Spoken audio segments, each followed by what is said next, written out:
Vie Abondante TV est spécialisée dans la production de vidéos gospel et la prédication de l'évangile de Jésus-Christ de Nazareth.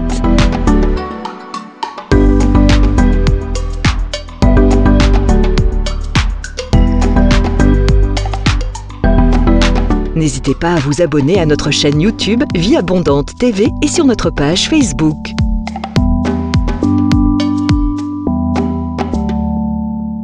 Retrouvez-nous en quelques clics sur notre site www.vieabondante.tv.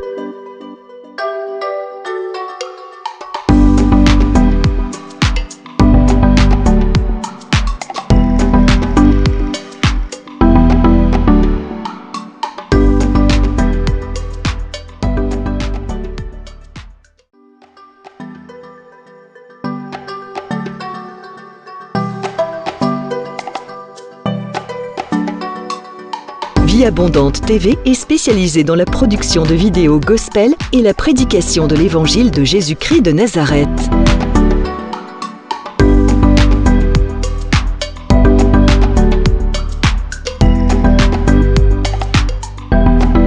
N'hésitez pas à vous abonner à notre chaîne YouTube Vie Abondante TV et sur notre page Facebook.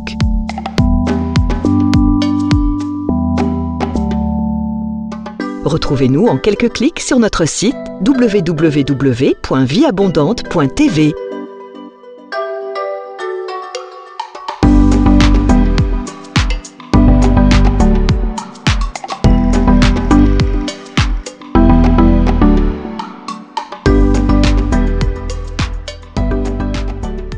Qui soutient ma vie, le pilier qui soutient ma vie, précieux Jésus, le pilier qui soutient ma vie, précieux Jésus, le pilier qui soutient ma vie. Tu es le pilier qui soutient ma vie, le pilier qui soutient ma vie, précieux Jésus, le pilier qui soutient ma vie, précieux Jésus, le pilier qui soutient ma vie. Oh, tu es le pilier qui soutient ma vie. Tu es le pilier qui soutient ma vie.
soutient ma vie. Tu es le pilier qui soutient ma vie.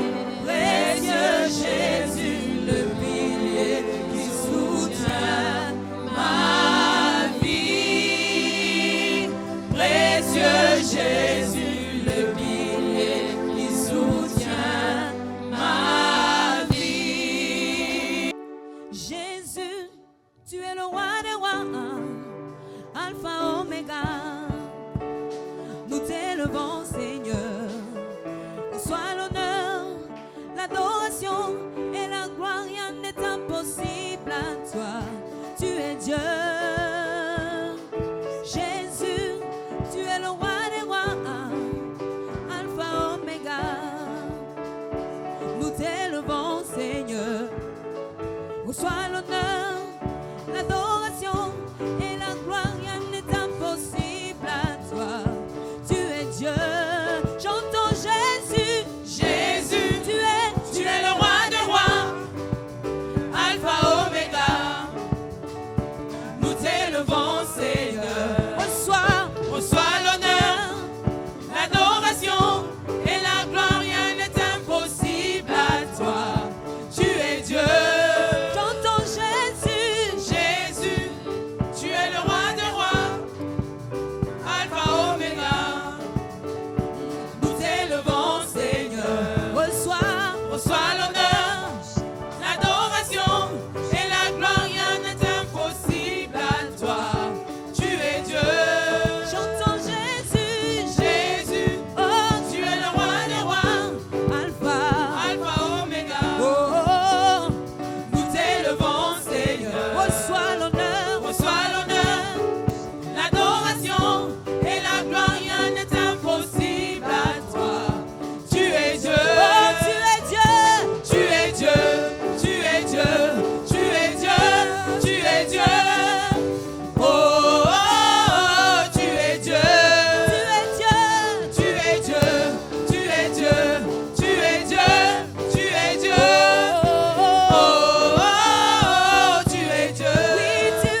Le chant d'oiseaux s'élèveront vers toi. Le chant d'oiseaux s'élèveront vers toi. Même si les hommes ne voulaient plus célébrer ta louange, les pierres s'élèveront pour t'acclamer. Ah, le temps peut s'arrêter. Le temps peut s'arrêter. Et les étoiles tomber du ciel. Tu es Dieu, ton règne n'a pas de fin. Yahweh, le temps peut s'arrêter. Le temps peut s'arrêter. Et les étoiles tomber du ciel. Tu es Dieu, ton règne n'a pas de fin. Oh, même si les hommes n'arrivaient plus à chanter ta louange, les chants d'oiseaux s'élèveront vers toi. Les chants d'oiseaux s'élèveront vers toi. Même si les hommes ne voulaient plus célébrer ta louange, les pierres s'élèveront pour t'acclamer. Le temps peut s'arrêter. Le temps peut s'arrêter. Et les étoiles tomber du ciel. Tu es Dieu, ton règne n'a pas de fin. Prière, et je vous salue tous là où vous êtes. Avant de commencer, nous allons prier ensemble. Père, je te remercie, je te rends grâce. Je te bénis pour ces moments que tu nous accordes, Seigneur. Je te bénis pour les hommes et les femmes qui sont très nombreux à nous suivre à l'école de la prière. Père, j'ai prie que ton esprit de prière s'y pose sur tout un chacun d'eux. Je prie que ton onction de prière, ton esprit de réveil, se pose sur les hommes et les femmes qui sont en train de nous suivre cet après-midi. Père, je demande ta main les toucher, ton esprit les convaincre. Et que, Père, ceux qui n'arrivaient plus à prier, qu'ils soient capables de prier, de se lever dans la prière. Père, j'ai prié pour cette armée de prière qui s'est levée. Et je laisse cette parole entre tes mains, loin là. Touche de vie, communique l'esprit de prière dans la vie de tout un chacun. Père, je te remercie pour l'exaucement au nom de Jésus-Christ. Amen. Donc, bien-aimés dans le Seigneur, le thème de notre leçon d'aujourd'hui à l'école de la prière, c'est que comment prier pour avoir des victoires remarquables. Comment prier pour avoir des victoires remarquables.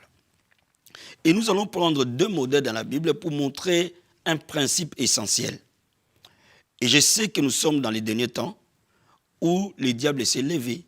Nous sommes dans les derniers temps où le combat spirituel est au plus haut niveau de son existence. Nous sommes dans les derniers temps où le diable envoie sur la terre des immondices, de la destruction. Et les saints doivent être préparés à affronter la dimension la plus élevée de la bataille dans l'esprit. Afin que nous ayons des victoires incontestables, des victoires remarquables et faire avancer le royaume de Dieu. Nous allons ouvrir le livre de Daniel chapitre 6, les versets 10 et 11. Je lis la parole du Seigneur. Lorsque Daniel sut que le décret était écrit, il se retira dans sa maison où les fenêtres de la chambre supérieure étaient ouvertes dans la direction de Jérusalem. Et 3 fois le jour, il se mettait à genoux, il priait et louait son Dieu comme il le faisait auparavant. Alors ces hommes entrèrent tumultueusement et ils trouvèrent Daniel qui priait et invoquait son Dieu. Amen. Bien-aimés, je vais déjà vous dire quelque chose. Daniel était un jeune esclave juif qui a été amené à l'époque de Nebuchadnezzar qui régnait sur Babylone. Et il a été instruit à servir Nebuchadnezzar. Mais quand vous regardez la vie de Daniel, vous allez trouver que Daniel était un homme qui a pu régner sur Babylone pendant 3 règnes différents, pendant 3 royaumes différents. Bien aimé, Daniel a régné sur Babylone à l'époque de Nebuchadnezzar. Nebuchadnezzar est parti, son fils Belshazar est arrivé. Daniel était toujours en train de régner sur Babylone. Et Belshazar est parti, Darius est venu, Daniel était toujours en train de régner sur Babylone.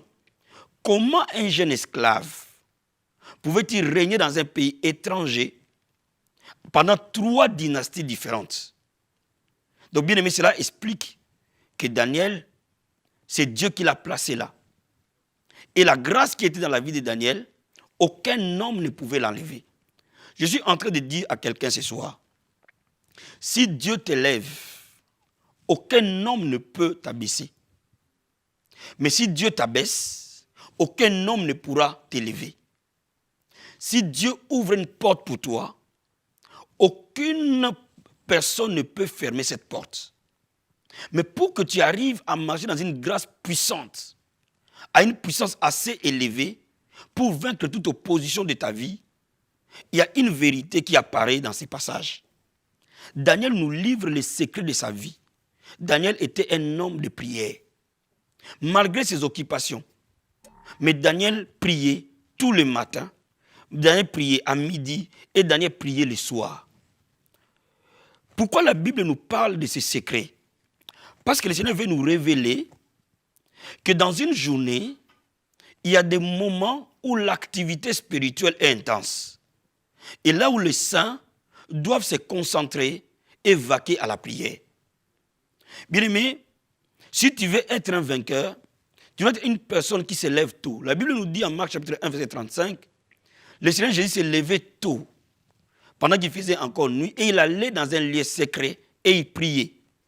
Bien-aimé, avant de rencontrer les hommes, avant de rencontrer les circonstances, rencontre ton Dieu.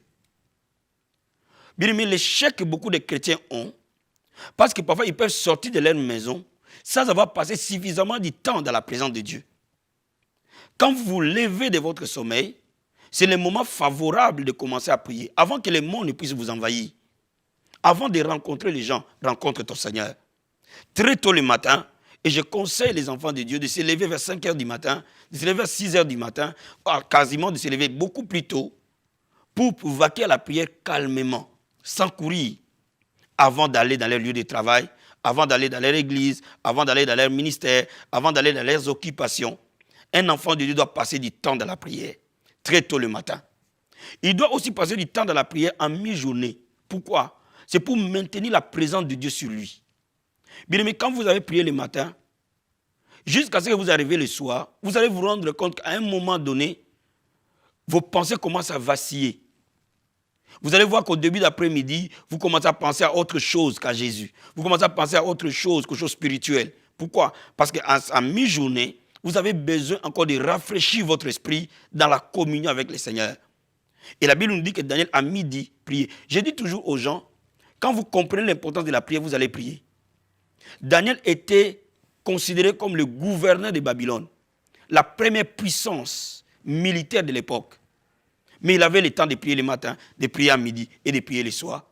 Mais pourquoi? Parce qu'il avait compris l'importance de la prière.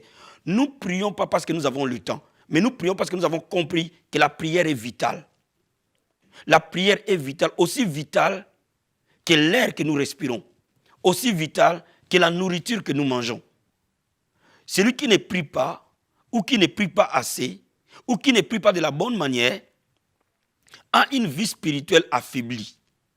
Et la Bible nous dit le soir, avant de dormir, vaquez encore à la prière.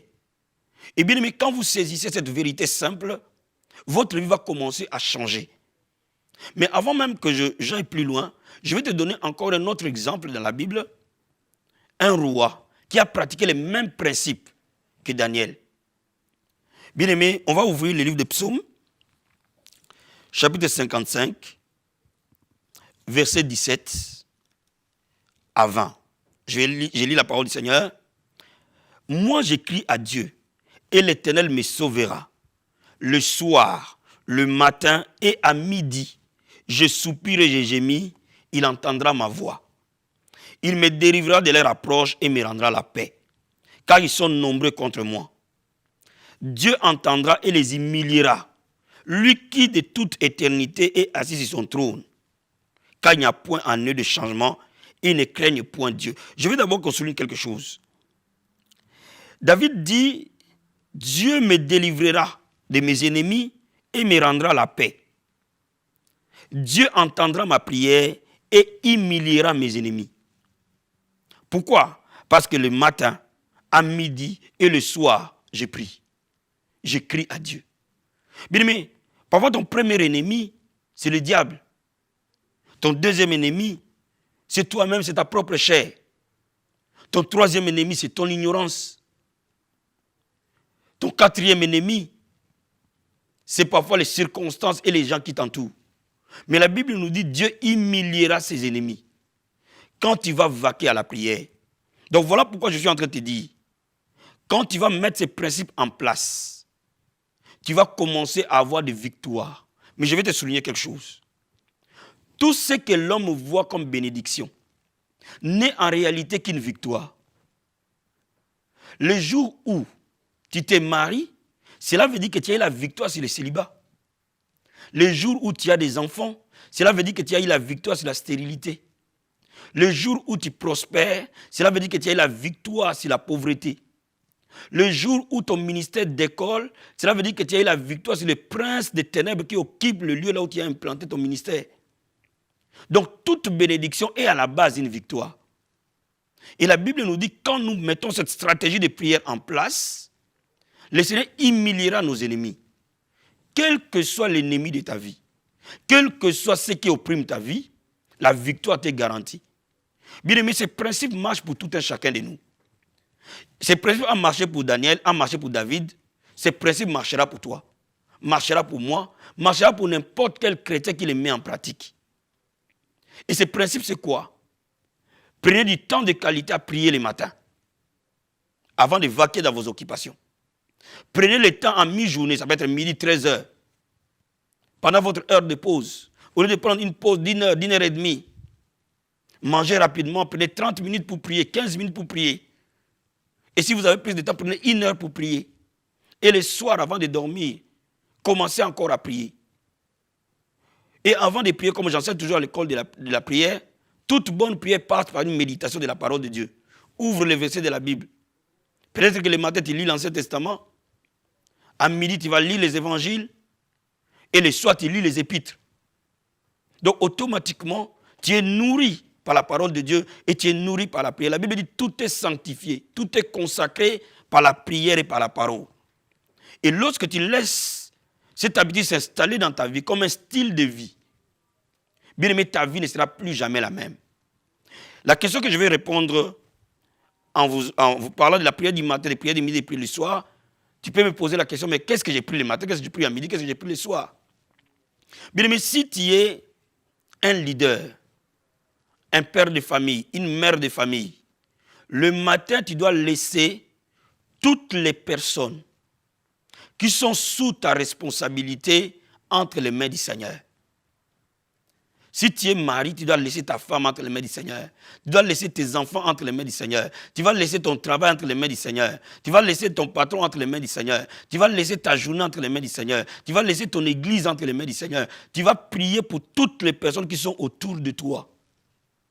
Ça, c'est le matin.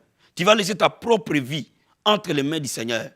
C'est le moment favorable pour intercéder avant que les gens n'aillent rencontrer les tentations dehors, avant qu'ils n'aillent rencontrer les hommes et les femmes des ténèbres dehors, avant qu'ils n'aillent rencontrer les circonstances dehors. Bien aimé, prie pour toi-même, prie pour tous ceux qui sont autour de toi, avant qu'ils aillent dans leur lieu de travail. Ça, c'est le bon moment où on prie pour cela. À midi, c'est le moment où on s'édifie soi-même. Et je te conseille à midi de prendre du temps pour prier pour toi-même, de t'édifier dans la prière. C'est le moment où tu peux traiter certaines choses qui sont dans ta vie et que tu veux vaincre. Par exemple, tu n'arrives pas à abandonner la cigarette, tu n'arrives pas à abandonner le vol, tu n'arrives pas à abandonner l'impudicité, tu n'arrives pas à abandonner la colère, tu n'arrives pas à abandonner l'incrédulité. C'est différentes choses qui font obstacle à l'exaucement de tes prières. C'est à midi où tu peux aussi parler de manière individuelle avec ton Dieu. Laisse ton cœur devant le Seigneur. Laisse-le travailler en toi. Au matin, laisse-le t'accompagner dans le travail de tes mains, dans tout ce que tu vois, tout ce que tu fais. À midi, laisse-le travailler en toi. Donc je reprends, le matin, laisse le Seigneur travailler à l'extérieur de toi. Et tout ce qui t'entoure, tout ce qui t'environne, je vais te dire quelque chose. Tous ceux qui sont autour de toi t'influencent, en bien tout comme en mal. Si ton enfant n'est pas bien, tu n'es pas bien. Si ta femme n'est pas bien, tu n'es pas bien. Donc tu dois le laisser entre les mains du Seigneur. Peut-être ton enfant va à l'école, mais ne sait pas prier. Mais toi, tu es une mère de famille. Prie pour cet enfant. L'enfant pour qui on prie, on trace sa destinée. Aujourd'hui en Europe, beaucoup d'enfants sont dans la drogue, sont dans des choses pas bien. Mais pourquoi tu vas laisser ton enfant être sous influence du monde? Lève-toi, ma soeur. Lève-toi, mon frère. Et prie pour quelqu'un.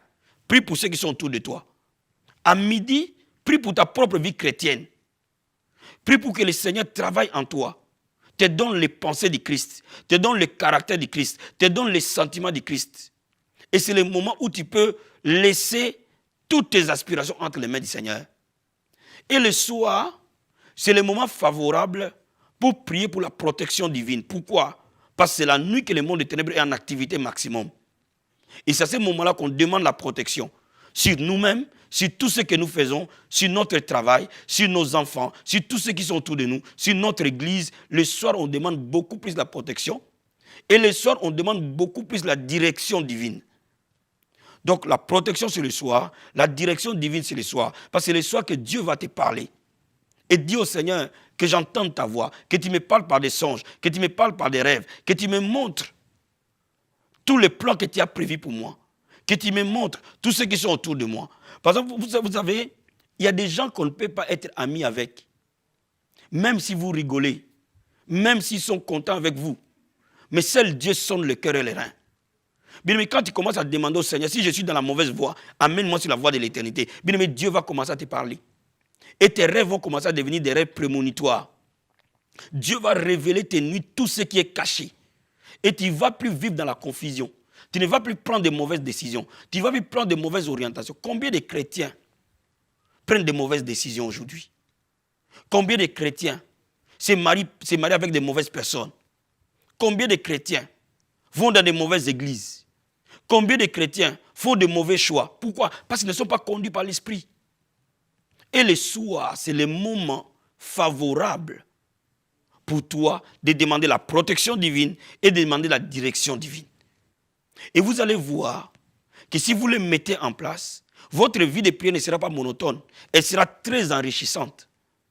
Le matin, vous priez pour tout l'environnement qui vous entoure. Et vous priez pour le travail de vos mains. Pourquoi? Parce que vous allez travailler. Même si vous êtes pasteur, vous allez aller travailler. Dans votre église, dans votre ministère.